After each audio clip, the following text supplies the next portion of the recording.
Moby in the morning. Yeah, baby, good morning. How you doing? David Reagan will be up in a little bit with his report from New Hampshire yesterday. Good report? Yeah. Well, it's a good report, but, David, he did not have a good day yesterday. We'll talk to him about it a little bit. And they're going to, where are they going this coming week? Dover. Dover, Delaware. Okay, that's it. I want to introduce y'all to somebody that you might have heard of. If not, I'm going to make you familiar with him now. It's T.W. Lawrence. Hey, buddy. How are you? Morning, Moby. How are you? I'm doing quite well. You can bend that up, buddy. Yeah, go ahead and turn it up toward you. There you go. Yeehaw. Now grab it like a saddle horn. Woo, here we go. TW is a cowboy writer, but you're more than that. How would you describe you? I mean, you're a novelist. To me, you're a cowboy writer. Well, basically, I'm a Texan who tells stories. Okay. And I have the ability to put them down into writing, which people seem to enjoy. Oh, yeah. And I have had the honor and the privilege of reading some of his stories out loud. And, oh, gosh, Dusty, and there's just a ton of them. I can't even tell you the name of all of them. I know the one about the cactus. What was the one about the cactus I like? Can you remember the name of that? About the cactus. Your story. Yes, it's called Jumping Dog. Thank you, Jumping Dog Cactus. Yes, it'll jump out and bite you. Jumping Dog is the name of a cello cactus in the Southwest. And what else? There was Biscuits. It's about this old miner that the cowboy stumbles across, and he's he almost got shot by him, and first one thing led to another, and the cowboy. I'm not going to tell you the story. Y'all need to hear this, but it's me reading out loud, and hopefully you would enjoy that.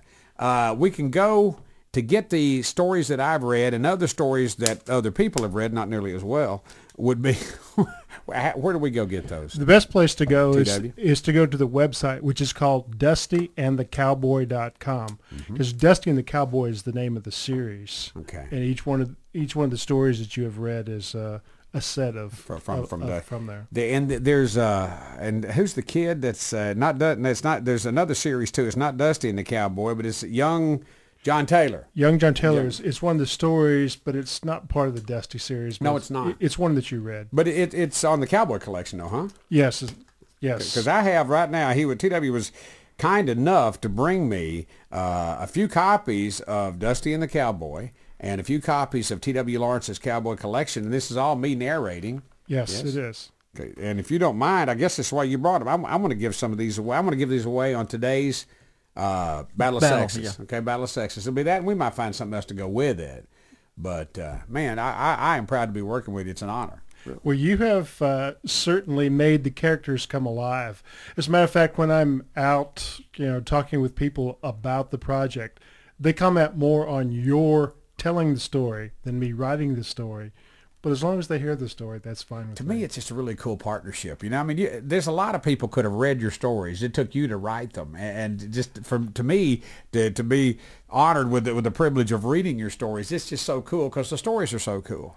Well, one of the things I have found out is that you have a lot of fans, because at first the people that I know are not country and western music fans here in the town. They're mostly writers in the Writers Club. Yes, sir. And they thought that was my voice on the CD. Did they? Yeah, I said, does this sound like the voice telling the stories? Let me tell you what, though. Honestly, Ron, yeah. When OTW here, when I get a new one from Sandy Weaver, is the one that made this marriage and made it happen, and she produces the thing when I voice it, and all this. God bless Sandy. God bless Sandy. God bless Sandy. God bless Sandy. But when I finish this and get it to her, then she has to equalize and everything, and I have to read 20, 30 pages with no mistakes, nowhere.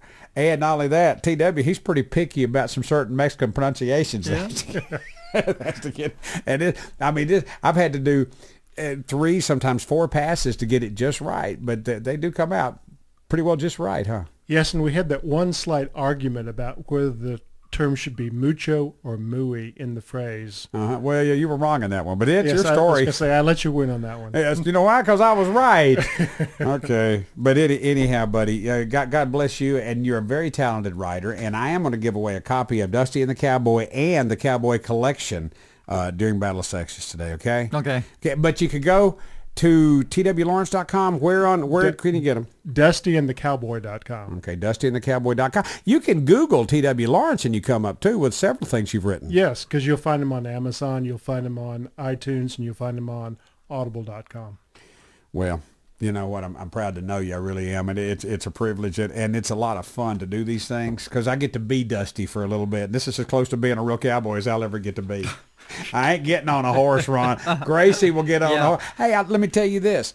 TW here, he's the one that turned me on, to the stable where Gracie is now. Oh, okay. And she, can I tell you that yesterday, I was out getting my nose busted by my 7 mag. Mama took Gracie to the riding lesson yesterday. She was jumping at a canter yesterday. Yes, I saw that on your posting this Is morning. that cool? That is cool. My little girl. And you know what? In many ways, I credit you with opening the door between me and Doug Prusso over at Falcon Ridge. Right. And thank you very much for that. And thanks to Doug, and Gracie is having a flipping ball, and it keeps her from being interested in boys. Did she do that on the one-eyed horse? Yes, she does. Yeah. Well, you know that you and I talked about the story you're working on now. A word given. Yes, involves a young lady. Yes, it does. And you said you hope that by the time the series ends, that Cowboy comes back to her. And Emma don't give anything away now. I won't, but I'm really considering that when he comes back, that she's riding a one-eyed horse named Cinnamon. Really? That'd be do that. Do you have it? It's not written yet, right? Do that. Right, I got to go. Look at see what he's doing. See all the motions he's making. That means we run long, TW. But I love you, man, and I'm glad you came by. And I'm gonna give away a couple copies of your CDs today. Okay. All right, buddy. Thanks for dropping by. Yes, sir. Would a cowboy give me a yeah, baby, you think? Yeah, baby. There you go. I appreciate the trip. Thanks for the food. He brought food too, Ron. Oh, did he? Yes, he did. Oh, cool. Redneck Crazy, Tyler Farr.